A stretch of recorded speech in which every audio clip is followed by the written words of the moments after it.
The rain had been falling for hours, the kind that didn't just wet the streets but soaked into your thoughts. The city looked smeared, as if someone had dragged a dirty brush across the skyline. Neon signs flickered through the glass of a bus shelter where a man stood alone, watching his reflection tremble with every passing car.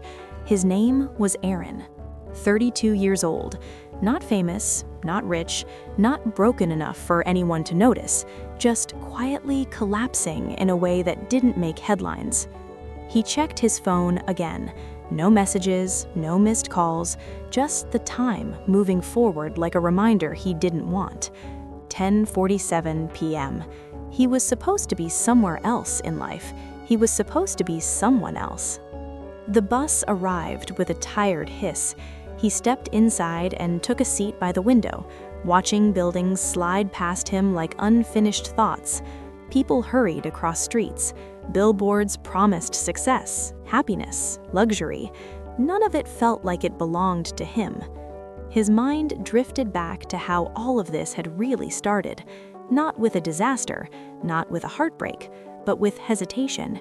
Years ago, he had ambition, he had ideas, he had notebooks filled with plans, but every time an opportunity appeared, fear arrived first and spoke louder. What if you fail? What if you look stupid?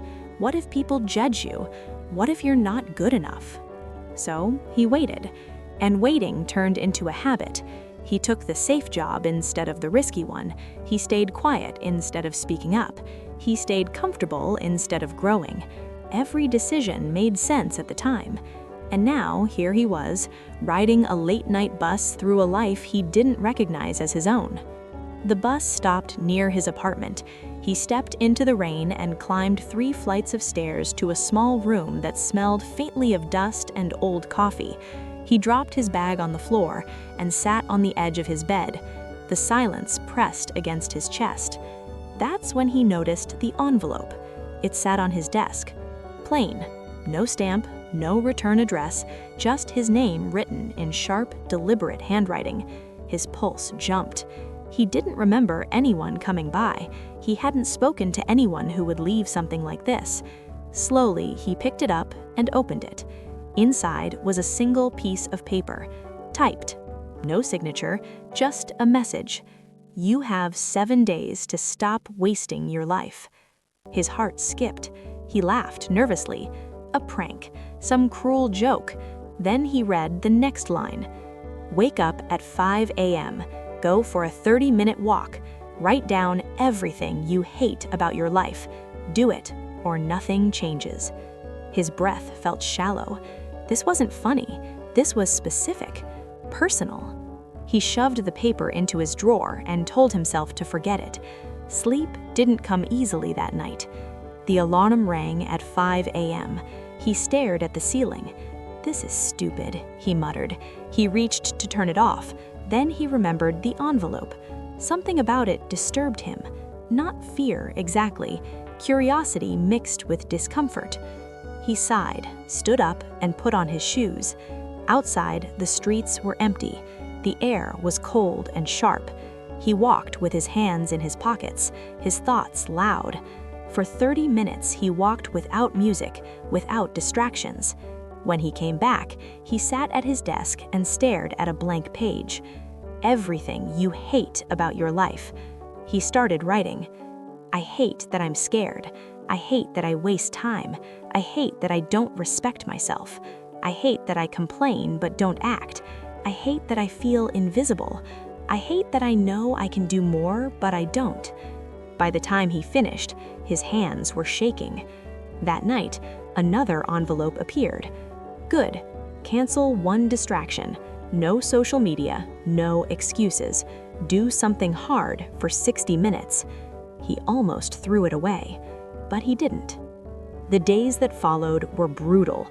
Wait earlier, train his body, study something new, apply for opportunities, speak to people he had been avoiding, face one fear every day.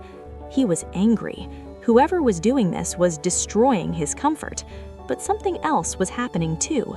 He was changing, not in a dramatic movie way, in a slow, painful, real way. he started feeling stronger, sharper, more alive. Some days he wanted to quit. Some days he failed. Some days he wasted time and hated himself for it. But something had shifted. He stopped quitting on himself completely. Then came the final envelope. It was thicker. Inside was a photo of him sitting alone on a park bench months ago. His stomach tightened. "Tomorrow you will meet me." The location was written at the bottom. An abandoned warehouse on the edge of the city, 11 p.m. Everything inside him screamed not to go, but something deeper whispered, "If you don't go, this is the life you accept forever." He went. The warehouse door creaked open. A single light hung from the ceiling. A man stepped forward. Older, stronger, calmer, and terrifyingly familiar. It was him. Not exactly, but him years ahead. "I'm you," the man said, "from the future you're heading towards." Aaron's knees almost buckled. "I'm here because you're about to ruin everything, and I refuse to exist like this." He pulled out a phone and showed photos.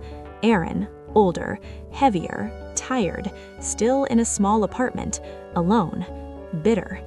"I failed," the man said, "not because I wasn't talented, but because I was afraid, just like you." Aaron's chest burned. "You don't have to believe me," the man continued, "but you do have to choose." Then he disappeared. The warehouse was empty. No sound, no proof, just one final envelope on the floor. Your move. Aaron didn't go home. He walked all night, thinking. By sunrise, he made a decision. He quit the job he hated. He sold distractions. He enrolled in training. He started failing publicly. He started learning aggressively. He started showing up when he didn't want to. Weeks passed, then months. Pain, doubt, rejection, growth, slow wins, tiny victories, then years. He stood on a stage one night, looking out at a crowd. He wasn't famous, but he was respected. He wasn't rich, but he was free. He wasn't perfect, but he was powerful. After the speech, he went backstage and an envelope was waiting. One final message. "You did it. Now become the version that saves someone else." He smiled, because he understood now. Life doesn't change because of miracles.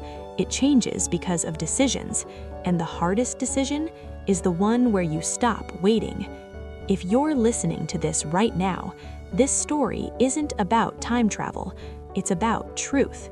You already know what you need to change. You already feel what you're avoiding. You already sense the life you could live. The only thing missing is your decision. No one is coming to save you, but you don't need saving. You need courage. You need discipline. You need to start. And the future version of you is begging you not to waste this moment.